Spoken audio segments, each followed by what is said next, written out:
A new report this morning on the future of work by Infosys and the Milken Institute finds that while the pandemic has widened the digital divide and the skills gap, there is a silver lining or two. Let's welcome Infosys President Ravi Kumar. Ravi, thanks for being here. What are the silver linings?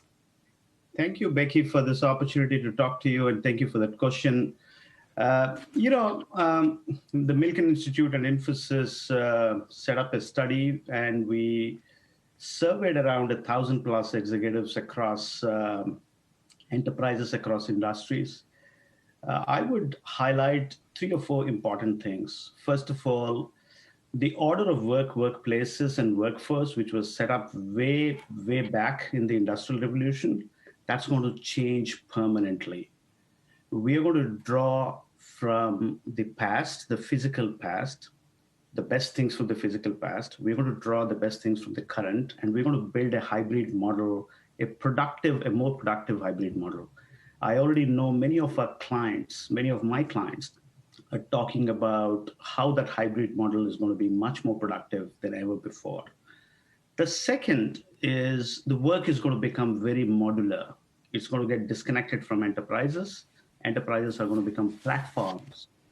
And jobs which form work are going to get disconnected from work.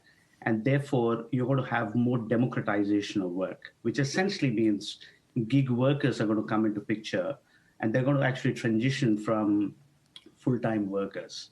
I actually know of one of our clients, a electronics goods retailer, which actually had 125,000 people, full-time workers before the health crisis. And after the pandemic, they're actually preparing for almost 100,000 full-time workers with 50 to 70,000 gig workers supporting customers who are actually buying on the digital platform. Work and education are going to get intertwined, and they're going to get intertwined like never before. We are used to the first 30 years of our life educating, and the next 50 plus years working and actually drawing from the education we did in the first 30 years. I call it just-in-case education.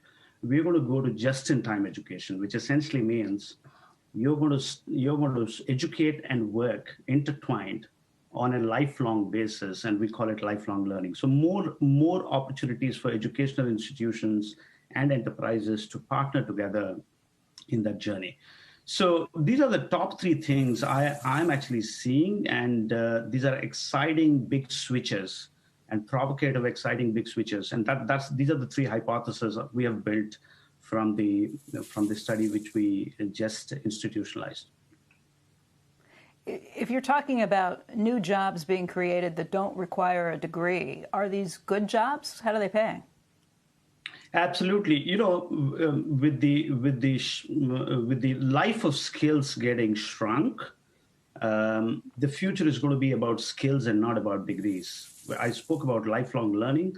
Lifelong learning is also one of the reasons why I would believe that skills is going to be more important than degrees. We're going to build lifelong learners in K-12 schools, and then we are going to learn to learn, learn to unlearn, learn to relearn. That's going to be the future, which essentially means it's going to bridge the divide. Education has actually created a divide in the society because education has been very expensive. Higher secondary education in the United States has gone up by 150% in the last 20 years, while inflation has gone up only by 50%. What that really means that if education could be the divide, it could actually bridge the divide as well.